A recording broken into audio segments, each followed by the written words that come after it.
Lights Out is a feature film based on a short of the same name that went viral. Does the feature-length film live up to the hype of its predecessor? Find out next on The Batcave.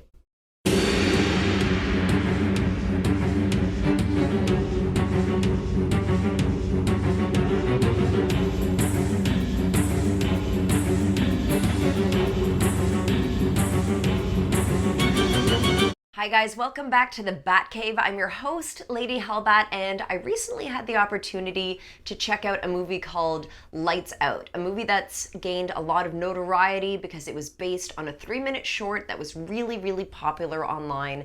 But not just that, the film is produced by James Wan, and the trailer for Lights Out appeared in screenings of The Conjuring 2. So if you're not familiar with the short, I don't know how that could be possible, but I strongly recommend you check it out. It's only 3 minutes long, but it's incredibly chilling and effective. It's about a middle-aged woman who's shutting down her house for the night, and when she hits a light switch off, she sees a silhouette of a woman in a doorway. And when she puts the light back on, the silhouette's gone. So she's flicking it off and on and off and on. And the silhouette is there, and then it's not, and then it's there, and then it's not, until all of a sudden it reappears really close to her, and it's really startling. I'll link to it in the description below. Now, for a 3-minute short, it's a really inventive and creepy concept. I remember the first time I saw it, it was on my Facebook feed. Someone had shared it, and it came up on my feed, and the sound was off. And even watching the first couple of seconds of it with the sound off, it was incredibly chilling.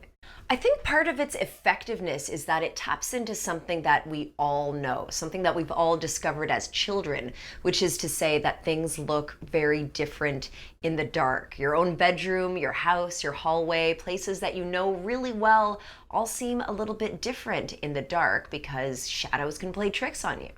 I loved the simplicity of this concept so much that the first time I saw it, I actually marveled that nobody else had come up with it sooner.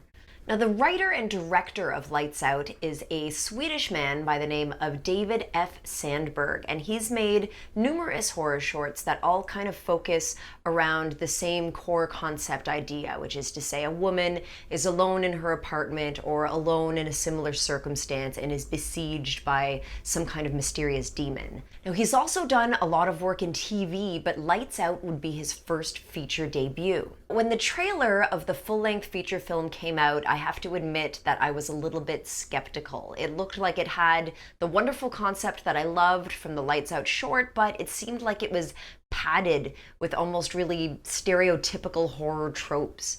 You've got this little boy named Martin who's scared of this woman in the shadows, and so he confides in his older sister Rebecca, who seems to know all too well what he's talking about. Meanwhile, their mom seems to have a strange connection to this creature, and it has to do with a childhood friend of hers she had by the name of Diana, who is very photosensitive. And there's a lot more backstory, but to get at that, you're gonna have to see the film. Now, here's the good news. You should absolutely see Lights Out because, frankly, it's excellent and the trailer doesn't even do it justice. The backstory with Diana that I just mentioned, when that's more fleshed out, it actually reminded me quite a bit of supernatural J-horror movies like The Ring and The Grudge, but it's just enough backstory to make something so unimaginable actually seem kind of believable. The fact that Martin's mom seems to be sympathetic to this entity unfolds a really dark element to the story that reminded me quite a bit of The Babadook, and the film actually culminates in this gut punch that I was not expecting at all. But what I really loved about the film is how much mileage the filmmaker was able to get out of this original concept. We know that you can only see this woman in the dark, but does she only exist in the dark? How does she react to blacklight? And further, how do you even kill such a creature? I don't want to give too much away, but consider the fact that when you fire a gun at something, there's a brief flash of light as the gunpowder ignites, and so if the creature disappears in the light, just think about that for a bit. Overall, I really enjoyed it, and I don't think it's because I had initially underestimated it. I think Sandberg has a really great grasp of suspense, and I love how he came up with this really inventive concept and was able to pull so much out of it. And even the filler, even the stuff around the original concept, is funny when it wants to be funny, it's terrifying when it wants to be terrifying, it's emotional when it should be, and all of this is wrapped up in a compact 81 minutes, making it a great summer blockbuster movie.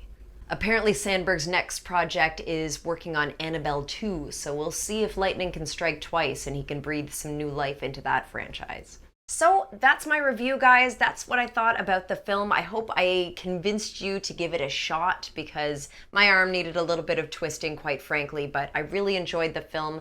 I'm not desperate to see it a second time, but I had a really good time, and I felt like it hit all the notes that The Conjuring 2 didn't hit with me at all.